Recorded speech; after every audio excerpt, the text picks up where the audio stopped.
विद्यार्थी मित्र हो, सध्या आपण इयत्ता 10वीच्या गणित भाग 2 मध्ये प्रकरण क्रमांक 3 वर्तुळ अभ्यासत आहोत। या वर्तुळ प्रकरणातील बहुतेक भाग यापूर्वी आपण अभ्यासलेला आहे।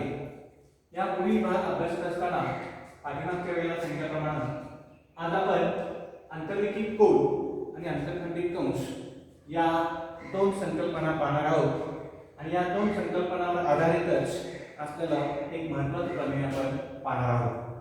लक्षात घ्या, अंतर्लिखित कोड हा कधी तयार होतो आणि अंतर्खंडित कंस कोणाला म्हणायचं हे आपल्याला समजून घ्यायचं आहे। पाठ्यपुस्तकातील पान क्रमांक 64 पासून 65, 66 आणि 67 अशा या 4 पानावरती विविध आकृत्या आणि काही कृती आपल्याला करायला सांगितल्या आहेत। या कृती आणि आकृत्यांच्या सहाय्याने तुम्ही पाठ्यपुस्तकाची मदत घेऊन यातील बराचसा भाग स्वतः समजून घेऊ शकाल।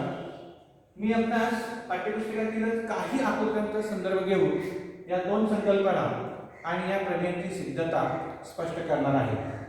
पहिल्यांदा लक्षात घ्या, अंतर्लिखित कोड। इथं एक आकृती घेतलेली आहे, ज्या आकृतीमध्ये वर्तुळाचा केंद्र सी हा दाखवलेला आहे आणि एक कोन आहे की या कोनाचा शिरोबिंदू बी जो आहे तो वर्तुळाच्या कडेवरती आहे किंवा वर्तुळावरती आहे। कोनाचं नाव आपण लक्षात घेऊ, ए बी बी हा कोन आहे आणि वर्तुळाचा केंद्र सी आहे। त्यामुळे वर्तुळाचा केंद्र सी हा कोनाच्या कोणत्याही भुजेवर आपल्याला दिसत नाही, पण वर्तुळाचा कोनाचा शिरोबिंदू मात्र आपल्याला वर्तुळावर आपल्याला दिसतो। आणि मग अशा वेळेला यामध्ये जो कोन झालाय त्याला आपण अंतर्लिखित कोन असं म्हणणार आहे। कसा मुद्दा लक्षात घ्या, कोन एडीबी हा जो कोन आहे हा कोन कंस एडीबी मध्ये अंतर्लिखित झालेला आहे। बऱ्याच वेळेला आपल्या लक्षात हे मुद्दे घेत असताना आपण कंस एडीबी असं लक्षात न घेता कंस एबी लक्षात घेता आणि मग थोडासा गोंधळ होण्याची शक्यता राहते। त्यामुळे लक्षात घ्या, कोन एडीबी हा कंस एडीबी, कंस इथून सुरुवात होतो ए बी आणि बी, कंस एडीबी मध्ये कोन एडीबी हा अंतर्लिखित झालेला आहे। आता आपल्याला अंतर्लिखित कोनाच्या नंतर अंतर्खंडित कंस ही संकल्पना लक्षात घ्यायची आहे। आपल्या पाठ्यपुस्तकामध्ये ज्या आकृत्या दिल्या आहेत त्या बहुतेक वेगळ्या स्वरूपाच्या आकृत्या दिल्या आहेत आणि त्यापैकीच्या काही आकृत्यांचा संदर्भ आपण इथं लक्षात घेतलेला आहे। आता परत एकदा आपण अंतर्लिखित कोनाच्या व्याख्येकडे येऊया। कोन एडीबी हा कंस एडीबी मध्ये अंतर्लिखित झालेला आहे हे असं आपण इथं म्हटलेलं आहे।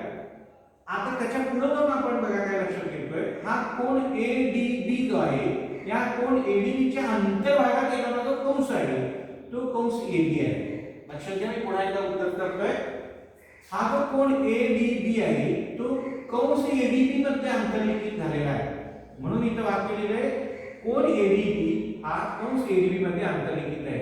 आता आपल्याला अंतर्खंडित कंसाची व्याख्या पाहत असताना पुढे लक्षात येईल की हा जो कोन एडीबी आहे या कोन एडीबी मुळे एक कंस अंतर्खंडित झालेला आहे। तो कंस कोणता आहे तर तो कंस आहे एबी। आता काय लक्षात येईल आपल्या, तर कोनाच्या शिरोबिंदूंचा विचार केला आपण तर कोनाचा शिरोबिंदू आपला डी आहे, पण भुजांचा विचार केला तर बीए आणि डीबी या दोन भुजा आहेत आणि बीए आणि डीबी या दोन भुजांच्या मध्ये आपल्याला ए हा बिंदू या भुजेवरती पण आहे तसंच तो वर्तुळावरती पण आहे आणि तसंच बी हा बिंदू कोनाच्या भुजेवरती पण आहे आणि वर्तुळावरती पण आहे। पण डी ए आणि बी हे दोन बिंदू या कंसाचे अंत्यबिंदू आहेत आणि म्हणून आपण अंतर्खंडित कंस कोणाला म्हणायचं आहे तर एखाद्या कोनाने, बघा म्हणजे एखाद्या कोनाने जर एखादा कंस अंतर्खंडित केला असेल तर त्या कोनाचे आणि वर्तुळ कंसाच्या टोकांचे बिंदू हे सामायिक असतात। म्हणजे वर्तुळ कंसाचे बिंदू हे कशावरती असणार आहेत, वर्तुळ कंसाचे अंत्यबिंदू, सर्व बिंदू नाही, वर्तुळ कंसाचे अंत्यबिंदू हे त्या कोनाच्या भुजावरती सुद्धा असणार आहे। आणि म्हणून आपल्याला इथं दुसरं वाक्य काय करता येईल तर कंस एबी, बघा मी इथं लिहितोय कंस एबी हा कोन एडीबी मध्ये कसा आहे, अंतर्खंडित कंस आहे। अंतरखंडित कंस आहे. तर हे आपलं वाक्य लक्षात येईल. कंस AB हा कोण ADB मध्ये अंतरखंडित कंस आहे. आता पाठ्यपुस्तकामध्ये आपल्याला अनेक आकृत्या दिल्या आहेत. जवळजवळ 6 आकृती आपल्याला पाठ्यपुस्तकात दिले. त्यातली मी फक्त इथं एक आकृती घेतली आणि संदर्भासाठी पहिली आकृती आपण विचारात घेतली आहे. त्यामध्ये इथं कंस AB हा अंतरखंडित कंस झाला आहे कोण ADB मध्ये. दुसरी आकृतीचं लक्षात घ्या. इथं आपण केंद्र लक्षात घेतलेलं आहे, त्याला काही नाव दिलं नाही, पण इथं आपल्याला कंस दिसत आहेत. हे दोन कंस दिसत आहेत. हा कंस एक दिसतोय आणि इथे एक कंस दुसरा दिसतोय. हा जो कोण ABC आहे, ह्या कोण ABC मध्ये आपल्याला वर्तुळाचे दोन कंस अंतरखंडित झालेले लक्षात येतील. का लक्षात येतील? तर इथं जर आपण दुसरे दोन भिन्न बिंदू लक्षात घेतले, A B C नंतर B आणि E घेतलं, तर कंस DE एक आपल्या लक्षात येईल आणि कंस AC एक लक्षात येईल. C आणि A हे कोणाच्या भुजावरचे बिंदू आहेत, तसेच ते कंसाचे अंत्यबिंदू आहेत. तसं D आणि E हे सुद्धा कोणाच्या भुजावरचे बिंदू आहेत आणि त्या कंसाच्या अंत्यबिंदूंना आहेत. हे कंसाचे अंत्यबिंदू सुद्धा आहेत. त्यामुळं इथं दोन अंतरखंडित कंस झालेले दिसतील. या आकृतीमध्ये आपल्याला एकच अंतरखंडित कंस झालेला दिसतोय. काही आकृत्यांमध्ये आपल्याला एकापेक्षा जास्त म्हणजे दोन अंतरखंडित कंस झालेले दिसतील आणि काही आकृतीमध्ये आपल्याला अंतरखंडित कंस झालेला दिसणार नाही. त्याच्याकरता जी इथं पुढे आपण घेतले या आकृतीमध्ये लक्षात घ्या, कोण ABC हा जो कोण आहे, या कोण ABC च्या भुजा BC वरती कंसाचा दुसरा कुठलाही बिंदू येत नाही. त्यामुळे इथं अंतरखंडित कंस नाही. समजा आपण इथला बिंदू D विचार घेतला तर AD हा कंस होऊ शकतो, पण तो अंतरखंडित होणार नाही. का होणार नाही? तर तो कोण ABC च्या अंतर्भागातला कंस नाही. त्यामुळे इथं आपल्याला इथं जरी D बिंदू घेतला तर हा जो कंस AD मिळेल, तर इकडचा कंस AD जो मिळेल, हे कंस अंतरखंडित कंस होणार नाही. हे मुद्दा लक्षात घ्या. याच्याकरता पाठ्यपुस्तकात दिलेली पुढची आकृती आहे 3.44 मधली, ही आकृती मी इथं संदर्भासाठी घेतलेली आहे. तर 3.43 मध्ये अनेक आकृती आपल्याला दिल्या आहेत. तर 3.43 मधल्या 6 आकृत्यांचा संदर्भ लक्षात घेऊन काही वेळेला आपल्याला एकच अंतरखंडित कंस मिळेल, तर काही वेळेला आपल्याला दोन अंतरखंडित कंस मिळतील आणि या दोन अंतरखंडित कंसांचा विचार करता आपल्याला अंतरखंडित कंस आणि अंतरखंडित कोन या दोन संकल्पना प्रामुख्याने लक्षात घ्यायच्या आहेत. या तिसऱ्या आकृतीमध्ये वर्तुळ केंद्र दर्शवलेलं आहे, कोन ABC दर्शवलेला आहे, पण इथं अंतरखंडित कंस होत नाही, हे मात्र आपण लक्षात घ्या. आता अंतरखंडित कोन आणि अंतरखंडित कंस या दोन मुख्य संकल्पना लक्षात आल्यानंतर यावर आधारित असलेलं महत्त्वाचं जे प्रमेय आहे ते प्रमेय आपण लक्षात घेणार आहोत. पाठ्यपुस्तकामध्ये पान नंबर 66 वरती हे प्रमेय दिलेलं आहे. या प्रमेयाचे पक्ष, साध्य, सिद्धता, रचना, त्यावर आकृती या सर्व गोष्टी प्रामुख्याने पाठ्यपुस्तकाच्या सहाय्याने तुम्ही लक्षात घ्या. त्याबद्दल तुम्ही व्यवस्थितरित्या आपल्याकडे मांडून ठेवा, त्याचा सराव करा. या प्रमेयाची सिद्धता घेत असताना आपण पक्ष, साध्य, रचना आणि नंतर सिद्धता या गोष्टी टप्प्याटप्प्याने पाहणार आहोत. पहिल्यांदा आपण पाठ्यपुस्तकातील प्रमेयाचा अर्थ लक्षात घेऊया.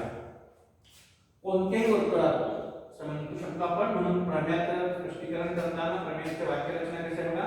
वर्तुळात अंतर्लिखित केलेल्या कोनाचे माप, वर्तुळात अंतर्लिखित केलेल्या कोनाचे माप त्यांनी अंतरखंडित केलेल्या कंसाच्या मापाच्या निम्मे असते. कंसाच्या अंतरखंडित केलेल्या कंसाच्या मापाचे निम्मे असते. निम्मेला आपण दुसरा शब्द वापरू शकतो, अर्धे असते, 1/2 टाइम्स.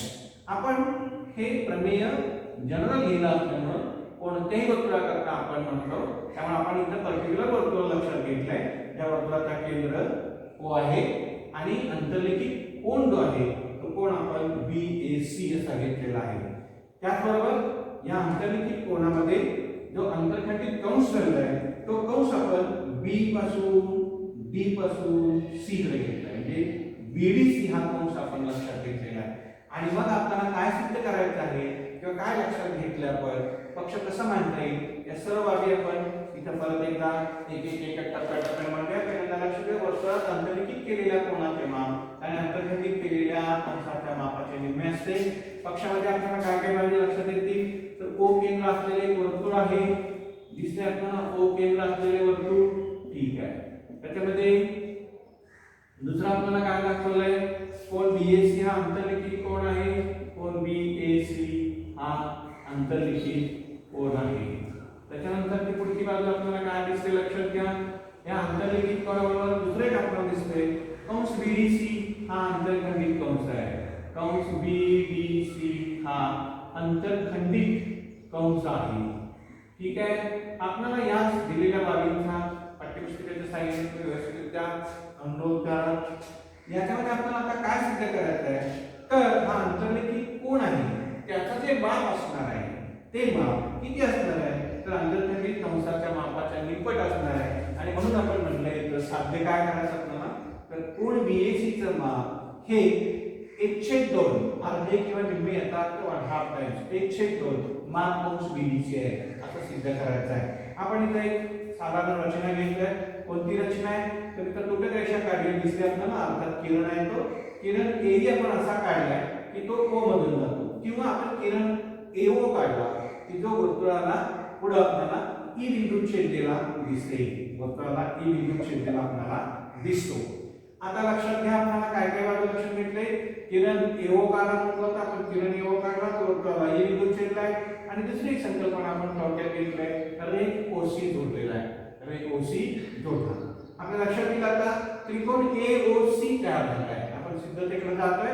त्रिकोण AOC चा विचार केला तर आपल्याला बाजू OA आणि बाजू OC ह्या एकरूप मिळतील. कारण का, तर वर्तुळाच्या त्रिज्येत एका वर्तुळाच्या त्रिज्या असल्यामुळे त्या भिन्न असल्यामुळे त्या समान आहे.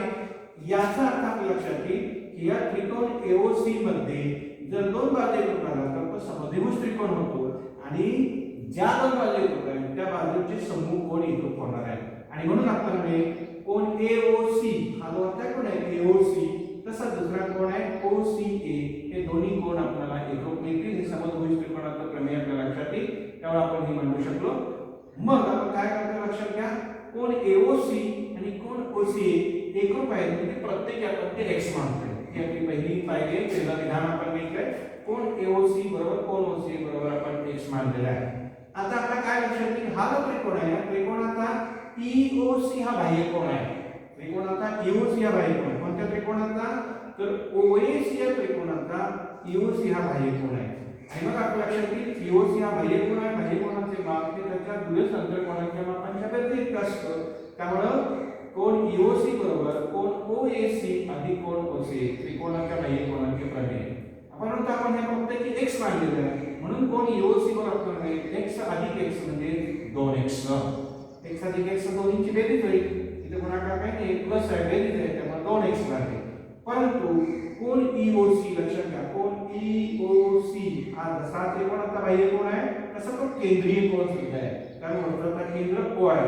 परंतु कोण EOC हा केंद्रीय कोन आहे, आणि केंद्रीय कोनाच्या मापाएवढं कंसाचं माप असतं हे आपण याच्या अगोदर पाहिलेलं आहे. म्हणून आपल्याला कंस EC चं माप लिहिले, माप कंस EC ते 2x मिळेल. माप कंस EC किती मिळेल, 2x. जर माप कंस EC 2x आपल्याला मिळालं तर आपल्या लक्षात येईल बघा, समीकरण 1 आणि समीकरण 2 वरून आपण काय म्हणू शकतो, कोण OAC म्हणजे कोण EAC हा काय मिळाला आपल्याला, इथे हा x आहे म्हणजे तो 2x चा काय निपट आहे.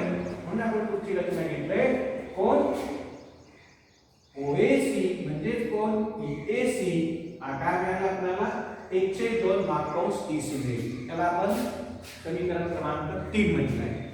जसं आपण इकडची त्रिज्या OC जोडली होती, अगदी त्याच प्रमाणाची दुसरी कृती करून जर त्रिज्या आपण OB जोडली तर या प्रमाणात आपल्याला इकडच्या कृती केले, इकडचे निष्कर्ष मिळाले, इकडच्या बाजूंचा विचार करावा लागला. या सर्व बाजूंचा विचार करून इकडे मिळालेला जो निष्कर्ष आहे राईट साइडला तोच लेफ्ट साइडला मिळेल, आणि तो निष्कर्ष आपण समीकरण 4 स्वरूपात मांडणार आहोत. काय समीकरण मांडणार आहोत, 4 बघा लक्षात घ्या.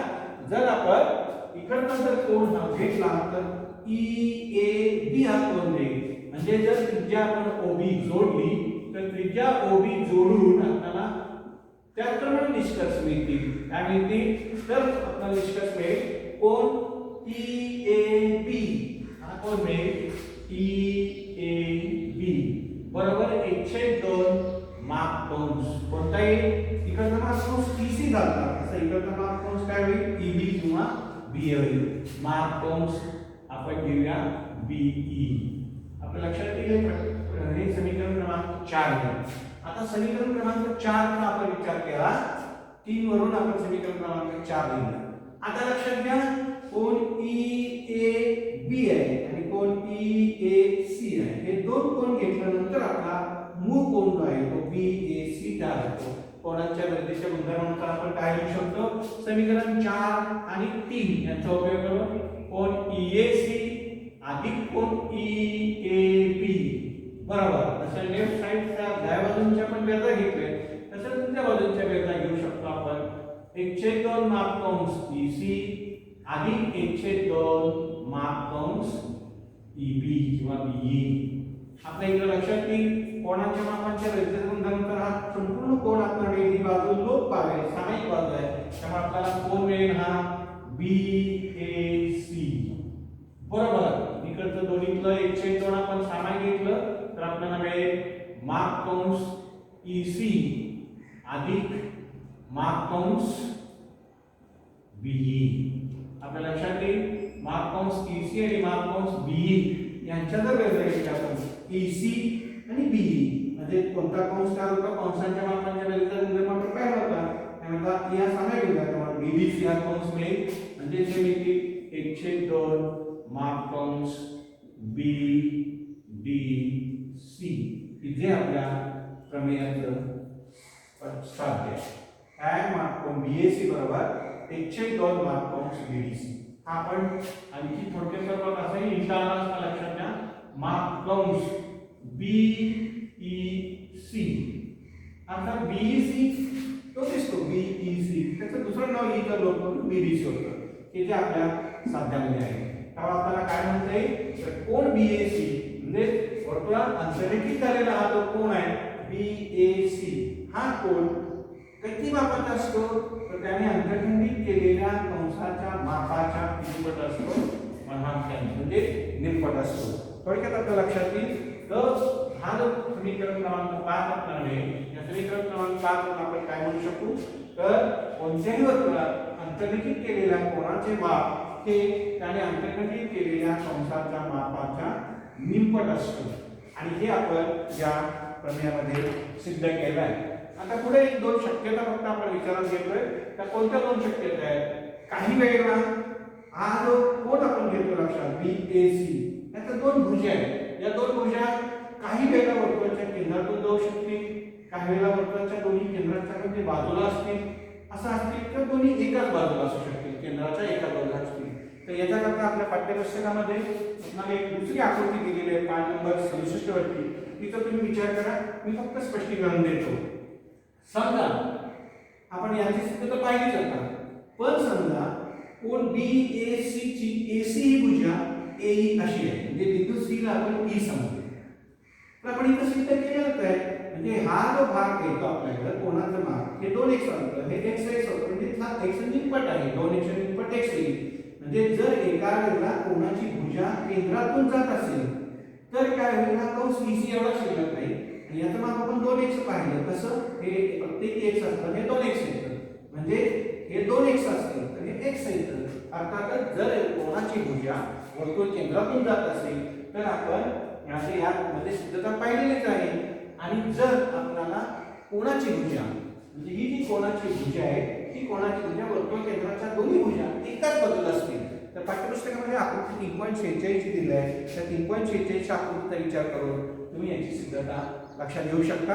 त्याही वेळेला आपल्याला म्हणता येतं की अंतर्लिखित कोणाचं जे माप आहे, कोण BAC हा जो अंतर्लिखित कोण आहे त्याचं माप हे त्यांना अंतर्लिखित केलेल्या कंसाच्या म्हणजे कंस BDCच्या निमपट असतं, हे आपल्याला सिद्ध करता येतं. त्यामुळं वर्तुळ कंसाने वर्तुळाच्या कोणत्याही बिंदूशी अंतरित केलेल्या कोणाचे माप त्याच कंसाने वर्तुळ केंद्राशी अंतर्लिखित केलेल्या कोणाच्या मापाच्या निम्न असतं, असं आपल्याला यामध्ये म्हणता येईल. तर या प्रमेयाची सिद्धता आपण पाठ्यपुस्तकाच्या सहाय्याने व्यवस्थितरित्या लिहून घ्या, व्यवस्थितरित्या समजून घ्या आणि पुन्हा पुन्हा ही सिद्धता सरावात करून घ्या, ज्यामुळं तुम्हाला या सिद्धतेचं स्पष्टीकरण पूर्णपणे लक्षात येईल. विद्यार्थी मित्रांनो, आपण अंतर्लिखित कोन आणि अंतर्खंडित कंस या संकल्पना आधारित असलेलं हे जे अंतर्लिखित कोनाचे प्रमेय आहे ते प्रमेय अभ्यासलाय. त्या प्रमेयाची सिद्धताही आपण लक्षात घेतलाय. तर फक्त तुम्ही 3.46 मध्ये जी आकृती दिलेली आहे त्या आकृतीच्या साहाय्याने तुम्हाला याचा जो उर्वरित भाग आहे तो सुद्धा भाग पूर्ण करता येईल. तो फक्त काय शक्यता 3 आहे. कोणती शक्यता मी सांगितली तर जर कोणाच्या भुजा या वर्तुळ केंद्राच्या एका बाजूला असतील तर त्याही वेळेला आपल्याला या प्रमेयांची सिद्धता घेता येते. हा भाग त्यामध्ये दिलेला आहे. तर अंतर्लिखित कोणाचे माप हे त्याने अंतर्लिखित केलेल्या कंसाच्या मापाच्या निपट असतं किंवा हे तुम्ही वेगळ्या अर्थाने आपल्या पुस्तकामध्ये मांडून दाखवलं आहे. ते म्हणलंय वर्तुळ कंसाने वर्तुळाच्या कोणत्याही बिंदूशी आंतरिक केलेल्या कोणाचे माप म्हणजे वर्तुळ कंस आहे. वर्तुळ कंसाने वर्तुळाच्या कोणत्याही बिंदूशी आंतरिक केलेल्या कोणाचे माप म्हणजे हा कोण आहे BAC हे कोणाचे माप या कंसाच्या मापाच्या निपट असतं. तर आपण या बाबी लक्षात घेतल्या आहेत. यानंतरच्या मुद्द्यामध्ये आपण या संदर्भातील काही उपप्रमेय चक्रीय चौकोनाचे उपप्रमेय आणि त्यावरील व्यत्यास हे लक्षात घेऊ आणि 3.4 वरील स्वाध्याय लक्षात घेऊ. धन्यवाद.